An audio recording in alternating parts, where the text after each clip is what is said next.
Mi hermana se puso de pie en medio de la cena de acción de gracias y dijo, decidimos que ya no eres parte de la familia. Todos aplaudieron. Yo sonreí tranquilamente y respondí, en ese caso, esto ya no les hará falta.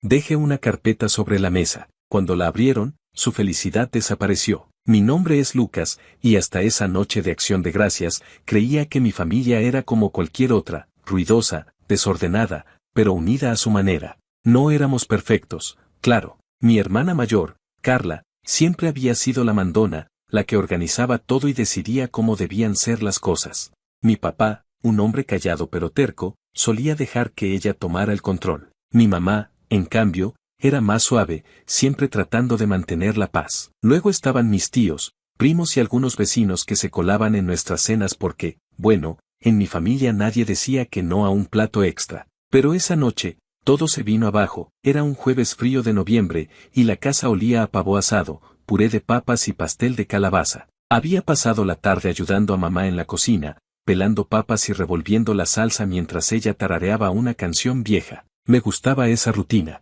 Me hacía sentir que, a pesar de las peleas tontas o los silencios incómodos, seguíamos siendo una familia. Carla, como siempre, llegó tarde, con su novio nuevo, un tipo estirado llamado Martín que usaba camisas de botones incluso en un día de fiesta. Papá gruñó algo sobre los jóvenes de ahora, pero nadie le hizo caso. La mesa estaba puesta para 18 personas. Éramos un montón, apretados en el comedor, con sillas traídas del garaje y platos desparejados. Todo iba bien al principio. Tío Roberto contó un chiste malo sobre el pavó, y mi prima Sofía se rió tan fuerte que casi escupe el jugo. Mamá sonreía, sirviendo más comida de la que podíamos comer, y yo me limité a escuchar, como siempre. No soy de hablar mucho, pero me gusta observar. Siempre he sido así, el que se queda en un rincón, viendo cómo se mueven los demás. Entonces, Carla se levantó, fue un movimiento rápido, como si lo hubiera planeado. Dejó el tenedor en el plato con un ruido seco y se puso de pie, con las manos apoyadas en la mesa.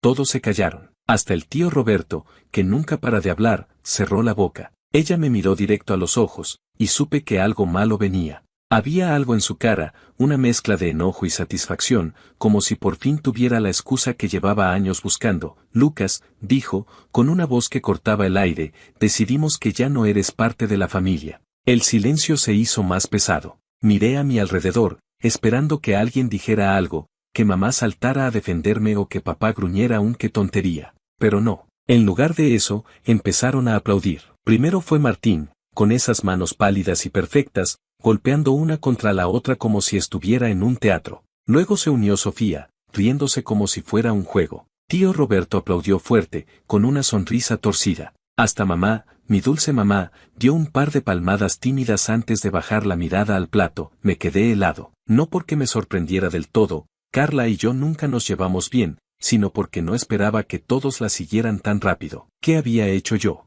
¿De dónde venía esto? Mi mente empezó a dar vueltas, buscando una razón. ¿Era por el dinero que le presté a papá hace unos meses y que nunca me devolvió? ¿O por esa discusión tonta con Carla el verano pasado, cuando le dije que no iba a ayudarla a mudarse otra vez? No lo sabía, pero ahí estaban, aplaudiendo como si acabaran de ganar algo. Entonces sonreí. No fue una sonrisa de felicidad, ni siquiera de nervios. Fue una sonrisa tranquila, casi fría, como si de repente entendiera el juego. Me levanté despacio, con las manos en los bolsillos, y caminé hacia el otro lado de la mesa. Nadie dijo nada, pero podía sentir sus ojos clavados en mí.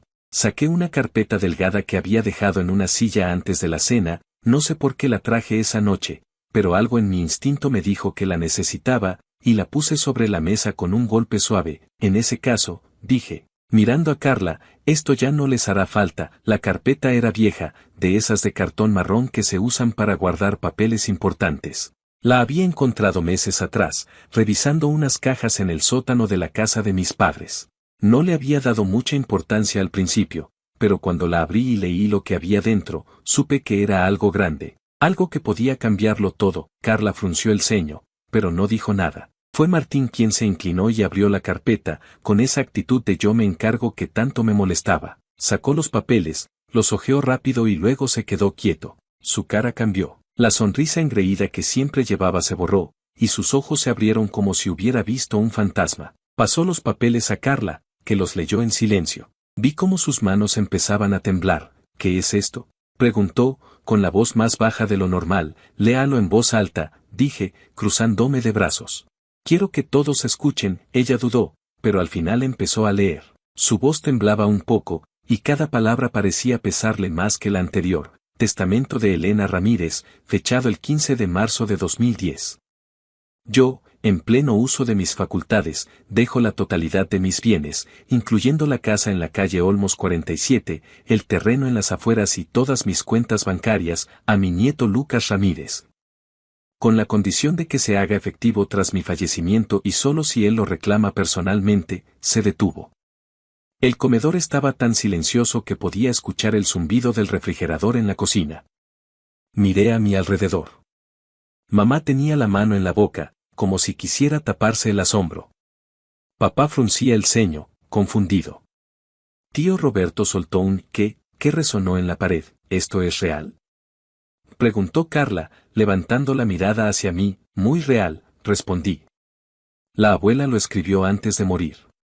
Lo encontré hace unos meses, pero no dije nada porque, bueno, no quería problemas. Supuse que lo íbamos a compartir todo como familia. Pero si ya no soy parte de esto, entonces supongo que no tengo que compartir nada, ¿verdad? Carla dejó caer los papeles sobre la mesa. Martín intentó decir algo, pero solo balbuceó. Sofía ya no se reía. Y mamá, por primera vez en la noche, me miró como si no me reconociera. ¿De qué estás hablando, Lucas?, dijo papá, con esa voz grave que usaba cuando estaba enojado. ¿Qué significa esto? Significa que la casa en la que estamos sentados ahora mismo, la que todos ustedes dan por sentada, es mía. El terreno donde planean construir esa cabaña para las vacaciones, también. Y el dinero que la abuela dejó en el banco, que no es poco, me pertenece. Todo legal, firmado y notariado. Pueden revisarlo si quieren. Nadie dijo nada por un momento. Luego, Carla explotó. Esto es ridículo. Gritó, golpeando la mesa. No puedes hacer esto.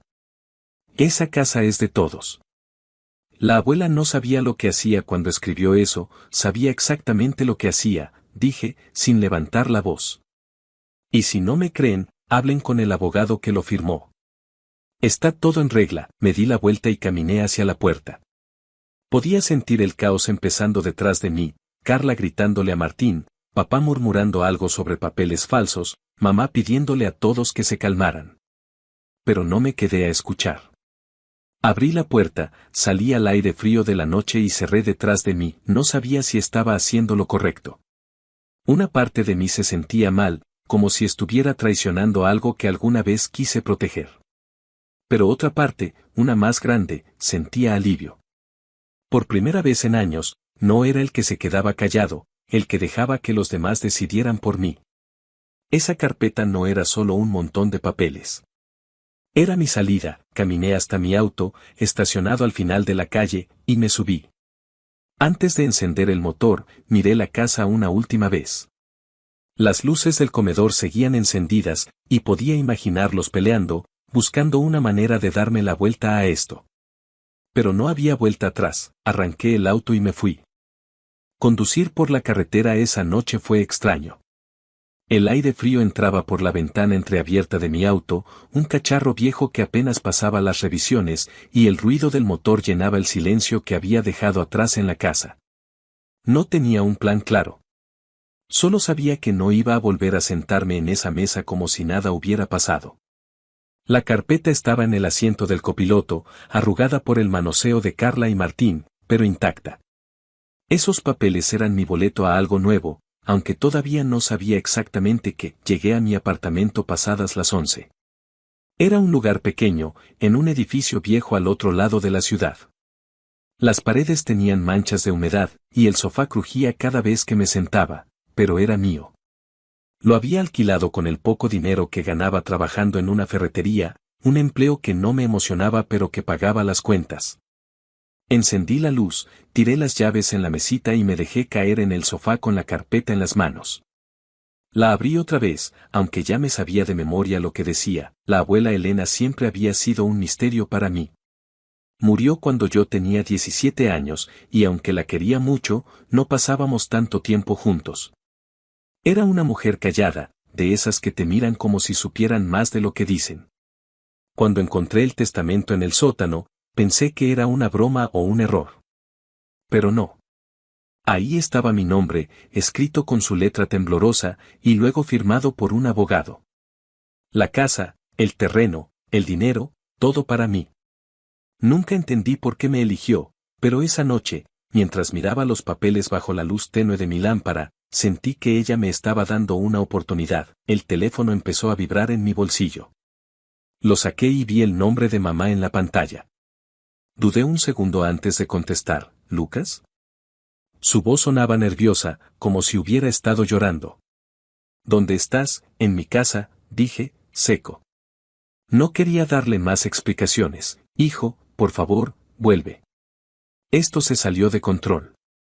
Carla no debió decir eso, pero, tú tampoco tenías que irte así como, mamá.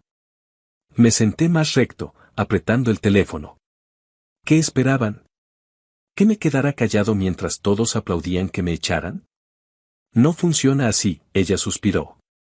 Podía imaginarla en la cocina, con el delantal todavía puesto, retorciendo las manos como siempre hacía cuando estaba preocupada. Es que no entendemos lo del testamento, dijo al fin. ¿Por qué no nos dijiste nada antes? Pensamos que la casa era de todos, porque no quería pelear, respondí. Lo encontré hace meses, pero no hice nada con él. Pensé que no importaba, que íbamos a seguir siendo una familia. Pero parece que me equivoqué. Lucas, por favor, buenas noches, mamá, colgué antes de que pudiera decir más. No estaba listo para escuchar excusas. Me levanté, fui a la cocina y saqué una cerveza del refrigerador. Mientras la abría, mi mente empezó a trabajar. Si iba a reclamar lo que la abuela me dejó, necesitaba moverme rápido. Carla no se iba a quedar de brazos cruzados, y papá seguro ya estaba buscando una manera de decir que el testamento no valía. Tenía que hablar con un abogado. A la mañana siguiente, me desperté temprano. El sol apenas salía, y el apartamento estaba helado. Me puse una chamarra vieja y busqué en internet el nombre del abogado que había firmado el testamento, Javier Morales. Encontré una página con su número y dirección, un despacho pequeño a unas cuadras del centro. Lo llamé sin pensarlo mucho. Oficina de Javier Morales, ¿en qué puedo ayudarlo? Respondió una voz de mujer, probablemente su secretaria. Hola, me llamo Lucas Ramírez. Necesito hablar con el señor Morales sobre un testamento. Es algo urgente, ella me pidió que esperara un momento. Después de unos minutos, volvió al teléfono y me dio una cita para esa misma tarde. Colgué, sintiendo una mezcla de nervios y alivio. Esto se estaba poniendo real. El despacho de Morales era un lugar sencillo, con paredes blancas y muebles que parecían sacados de otra época. La secretaria me hizo pasar a una oficina pequeña donde un hombre de unos 60 años, con gafas gruesas y pelo gris, estaba sentado detrás de un escritorio lleno de papeles. Me miró por encima de las gafas y sonrió. Lucas Ramírez, supongo, dijo, señalando una silla. Siéntate. ¿Qué traes ahí? Le pasé la carpeta sin decir mucho. Él la abrió, leyó en silencio por unos minutos y luego asintió, como si todo tuviera sentido. Elena Ramírez, sí, la recuerdo, dijo al fin. Una mujer decidida. Este testamento lo redactamos juntos. Quería asegurarse de que quedara claro que todo era para ti. ¿Por qué yo? Pregunté, porque era lo que más me daba vueltas en la cabeza. Nunca me dijo nada. Morales se recostó en su silla, juntando las manos. Ella me dijo que eras diferente. Que no peleabas por lo que querías, pero que tenías un corazón bueno. Quería darte algo que te obligara a levantarte y tomar lo que es tuyo. Supongo que lo logró. No, me quedé callado, procesando eso. La abuela siempre me había visto más de lo que yo mismo me veía. ¿Entonces es legal? Pregunté. No hay manera de que lo peleen, es sólido, respondió. Está firmado, notariado y registrado. La casa, el terreno y las cuentas son tuyos, siempre y cuando lo reclames formalmente. Pero si tu familia quiere pelearlo, podrían intentarlo. Depende de cuánto estén dispuestos a gastar en abogados. Ellos no se van a rendir fácil, dije, pensando en la cara de Carla cuando leyó los papeles. Entonces prepárate, dijo Morales. Si quieres, puedo ayudarte a hacer el trámite. Pero una vez que empieces, no hay vuelta atrás, asentí. No había otra opción. Le pedí que empezara con los papeles, y salí de ahí con una sensación rara en el pecho. No era felicidad, pero tampoco era miedo. Era como si por fin estuviera caminando hacia algo, en lugar de quedarme parado viendo cómo pasaba la vida. Esa tarde, mientras conducía de vuelta a casa, mi teléfono volvió a sonar. Esta vez era Carla. No contesté, pero me dejó un mensaje de voz. Lo escuché cuando llegué al apartamento. Lucas, esto no se queda así. Esa casa es de todos, y lo sabes. Si crees que vas a quitárnosla con un papel viejo, estás muy equivocado. Nos vemos en la corte si es necesario. Solté una risa seca. Claro que iba a pelear. Era Carla, después de todo. Pero esta vez, no iba a ser el que se quedara callado. Los días siguientes fueron una locura. Morales me explicó el proceso. Tenía que presentar el testamento en el registro, reclamar la propiedad de la casa y el terreno, y luego ir al banco por el dinero. La casa seguía ocupada por mis padres, así que eso iba a ser un problema.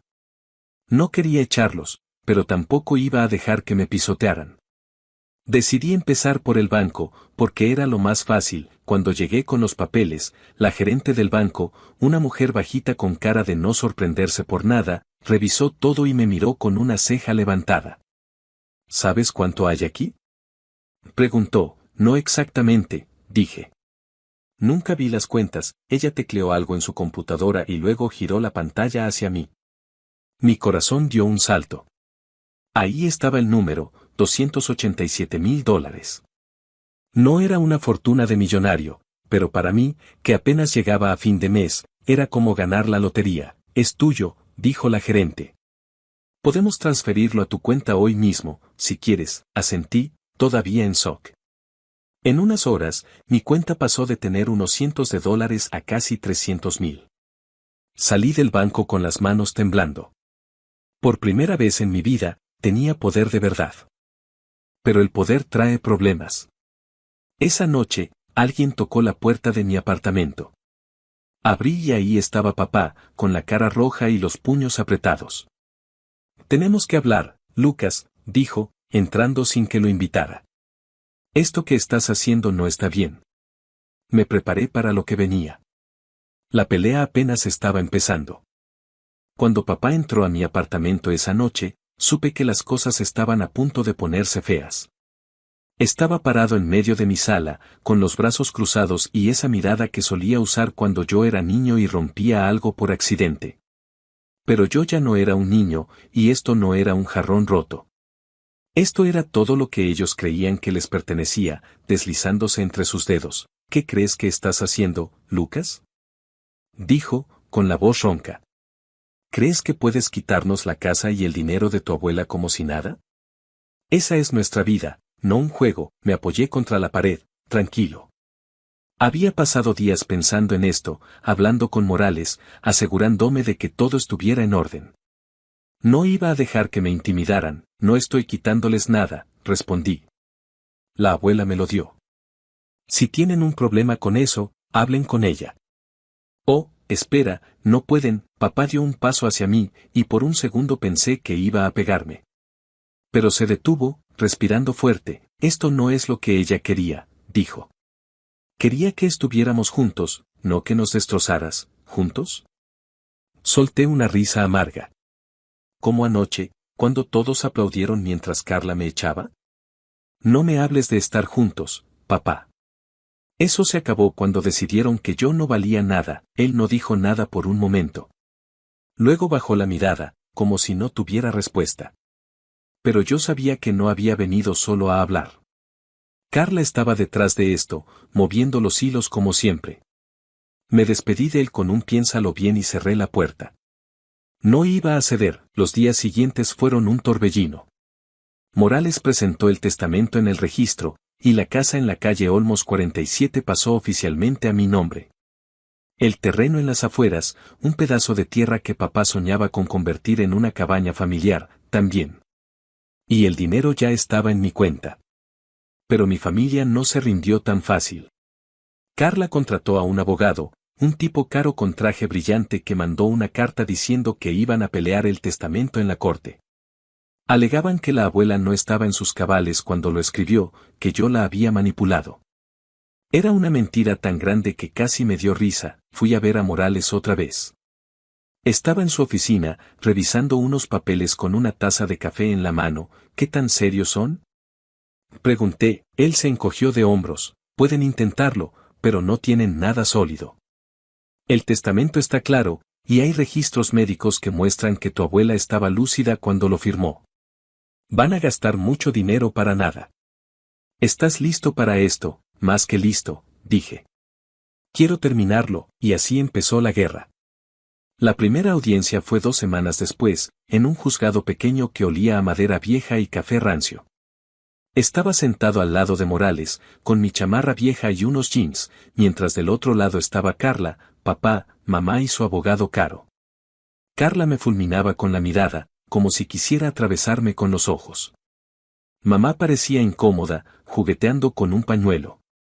Papá solo miraba al frente, con la cara dura. El juez, una mujer mayor con gafas pequeñas, escuchó los argumentos. El abogado de Carla habló mucho, diciendo que yo había aprovechado la debilidad de la abuela, que el testamento era injusto. Morales se levantó y presentó los hechos, el documento firmado, los registros médicos, la firma del notario. Fue rápido. El juez ni siquiera pareció dudar. No hay evidencia de incapacidad ni manipulación, dijo al final. El testamento es válido.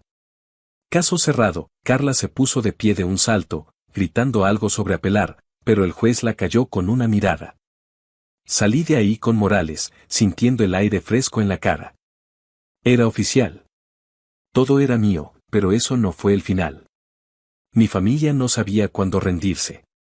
Una noche, unos días después de la audiencia, recibí una llamada de Sofía, mi prima. Sonaba nerviosa. Lucas, tienes que saber algo, dijo. Carla y tío Roberto están planeando vender el terreno. Dicen que si no pueden tenerlo, nadie lo va a tener. ¿Qué? Me senté en el sofá, apretando el teléfono. Eso es ilegal. Ya es mío, lo sé, pero están desesperados. Carla dice que con el dinero pueden pagar al abogado para seguir peleando. No sé qué hacer. Gracias por avisarme, Sofía, dije. Yo me encargo. Colgué y llamé a Morales de inmediato. Él me dijo que presentáramos una orden para detener cualquier venta, y lo hicimos esa misma semana. Cuando Carla y tío Roberto intentaron firmar los papeles con un comprador shady que habían encontrado, la policía los detuvo. No los arrestaron, pero les dejaron claro que estaban cruzando una línea. Fue el primer golpe duro que les di. Luego vino la casa. Mis padres seguían viviendo ahí, y aunque una parte de mí no quería echarlos, otra parte sabía que no podía dejarlo pasar. Les di un mes para desalojar. Mamá me llamó llorando, pidiéndome que reconsiderara, pero no cedí. No me dejaron opción, le dije. Ustedes eligieron esto. El día que se mudaron, fui a ver. Papá cargaba cajas a una camioneta vieja, con la cara roja de esfuerzo y enojo. Mamá estaba sentada en el porche, mirando la calle como si no entendiera cómo habían llegado a eso. Carla no estaba, pero supe después que se había ido a vivir con Martín, peleándose con él todo el tiempo porque no tenían dinero para un lugar decente. El banco les había cortado el crédito cuando se supo que habían perdido todo. Con la casa vacía, decidí venderla. No quería vivir ahí, con todos esos recuerdos amargos. Un agente inmobiliario me ayudó, y en unas semanas conseguí un comprador por un buen precio, $320,000.